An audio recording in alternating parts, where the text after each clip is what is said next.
Assalamualaikum warahmatullahi wabarakatuh. Selamat pagi anak-anak hebat, siswa kelas 7 SMP Negeri 2 Mbalen.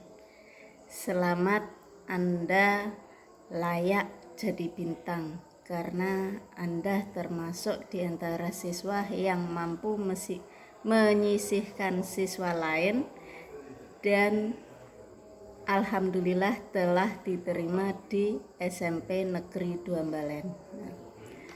Pada kesempatan ini, perkenalkan saya Ibu Himatul Alia, panggil saja Bu Hima, yang biasa mengajar mata pelajaran IPA.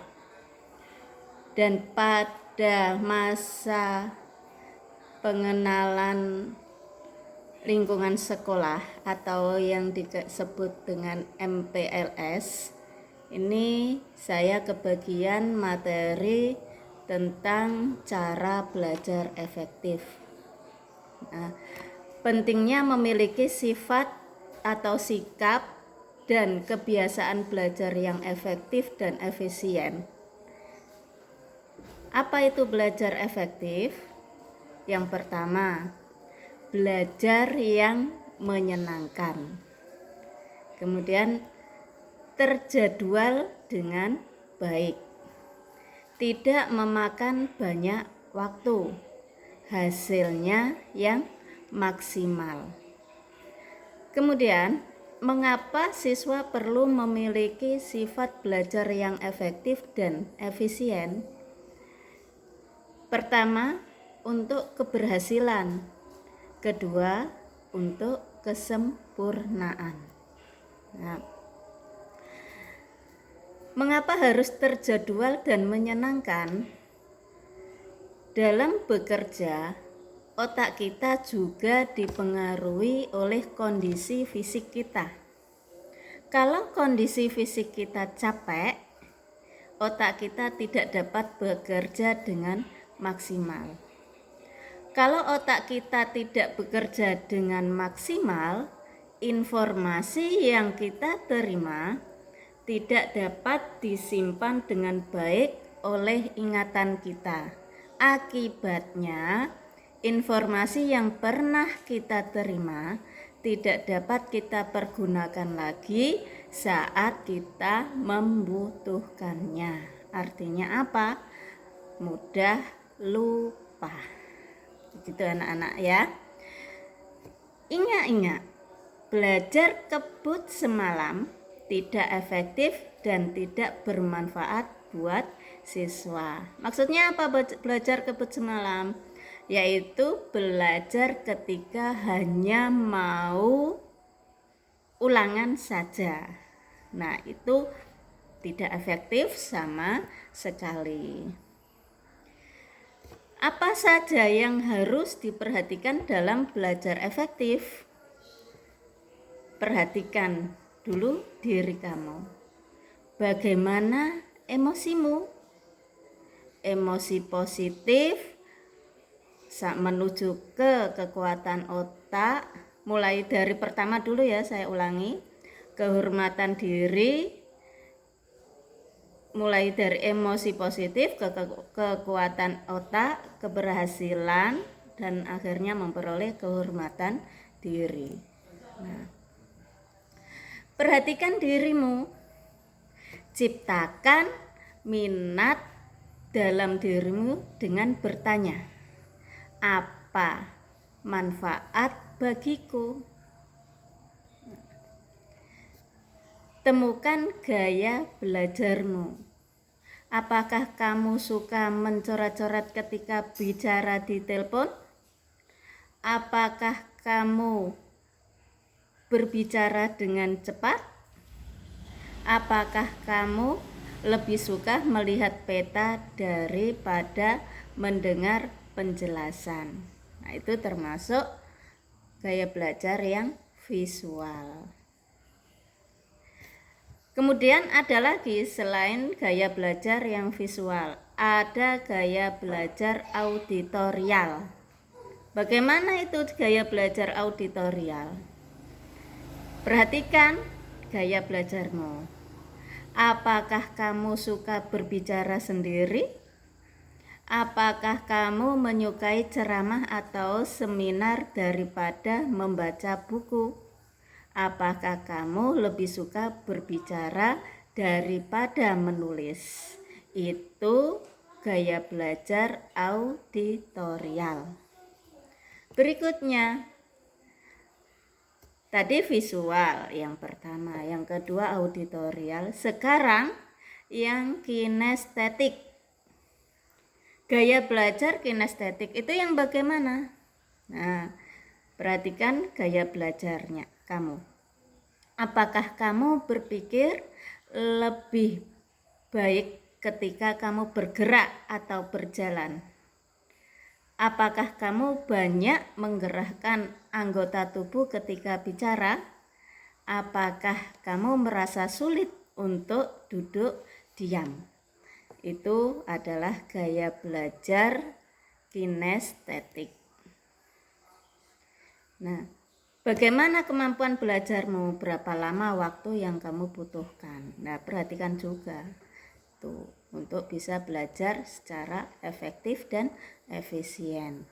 Selain diri kita sendiri, perhatikan juga lingkungan.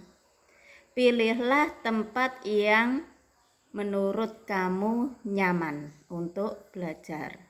Ada yang bisa menggunakan musik, ada yang tidak bisa menggunakan musik. Sulit konsentrasi tanpa musik. Misalnya, itu denyut nadi dan tekanan darah meningkat. Gelombang otak semakin cepat. Otot-otot menegang. Kalau dapat konsentrasi dengan musik, denyut nadi dan tekanan darah menurun. Gelombang otak melambat, otot-otot rileks. Itu kalau dengan musik.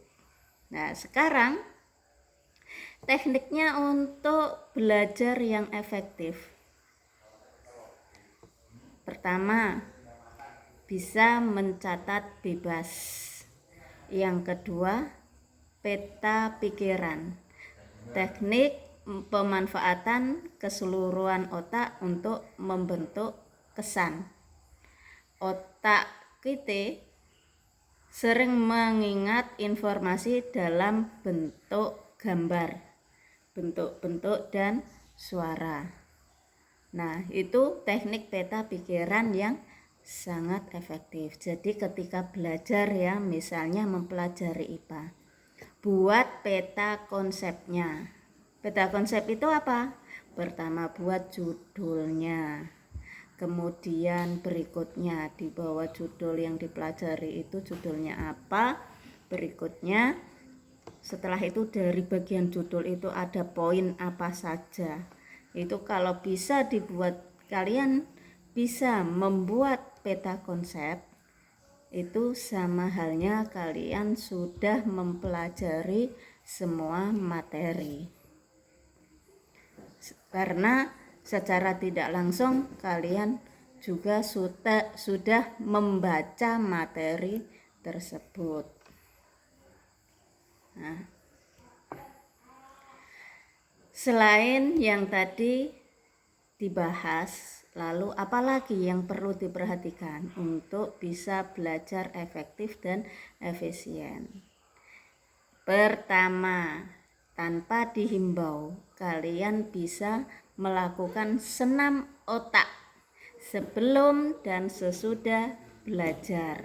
Nah, supaya tubuh terasa rileks, seperti tidak dipaksa untuk belajar. Nah, kemudian berikutnya yang kedua, cari sumber belajar lain. Sekarang itu enak sekali zamannya. Kalian tinggal ngeklik di Mbah Google yang terkenal itu ya, mau cari materi apapun, Mbah Google siap melayani. Yang ketiga,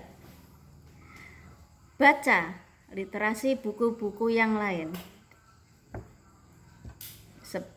yang seperti yang saya sampaikan, cari literasi di Mbah Google saja, mudah sekarang. Kalau dulu, zaman dulu itu tidak ada HP dan tidak bisa mencari di Mbah Google, harus cari majalah, harus cari koran, harus cari buku-buku tulis yang lain ke perpustakaan.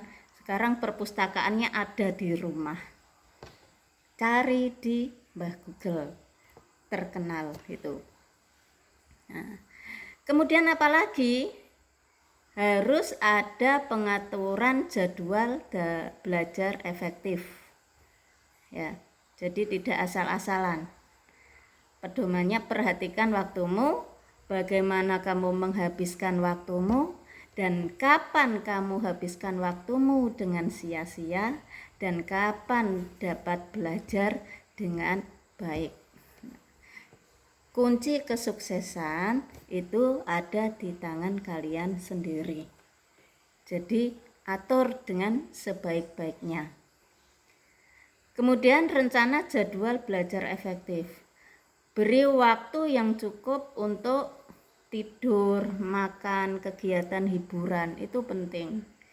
Ya. Kemudian setelah itu prioritaskan tugas-tugas. Jangan menunda-nunda. Menunda pekerjaan artinya kalian menumpuk pekerjaan itu sendiri. Karena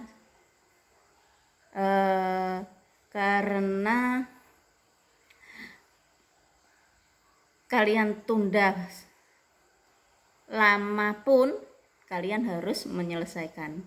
Jadi saran saya, jangan menunda pekerjaan, prioritaskan tugas-tugas. Selesai tugas, maka waktu itu akan terasa longgar. Kemudian luangkan waktu untuk diskusi atau mengulang bahan sebelum kelas, dan atur waktu untuk mengulang langsung bahan pelajaran setelah kelas. Ingatlah bahwa kemungkinan terbesar untuk lupa terjadi dalam waktu 24 jam tanpa review. Kemudian rencana jadwal belajar efektif. Jadwalkan waktu 50 menit untuk setiap sesi belajar. Satu hari itu ada 1 hari 1 malam. Itu ada 24 jam. Luangkan 50 menit. Itu yang pasti. Tidak boleh kurang, tetapi sangat diperbolehkan lebih. Dan kalau sudah bisa ajak setiap hari hanya 50 menit saja, itu insya Allah sudah efektif. Ya. Kemudian pilih tempat yang nyaman. Jadi tidak bisa belajar di jalan-jalan, seperti sambil bermain, itu sulit. Nah, tapi kalau tipe belajarnya yang kinestetis, itu bisa dengan bergerak dia belajarnya. Kemudian rencanakan juga deadline. Pokoknya hari ini saya harus menyelesaikan tugas ini, misalnya itu. Nah, itu ada deadline-nya. Nah, jadwalkan waktu belajarmu sebanyak mungkin pada pagi, siang, sore hari. Kemudian jadwalkan review bahan pelajaran mingguan. Jadi saya harus membaca lagi. Kalau tidak ada tugas yang harus saya selesaikan pada hari ini, maka kalian harus mempelajari ulang pelajaran yang sudah dipelajari. Nah, tapi tetap bisa jaga diri ya. Jangan sampai karena belajar yang sangat terlalu itu ya, itu sampai merugikan dirinya. Yang enak posisi tubuh sehat, belajarnya malah bisa lancar, itu bisa efektif ya.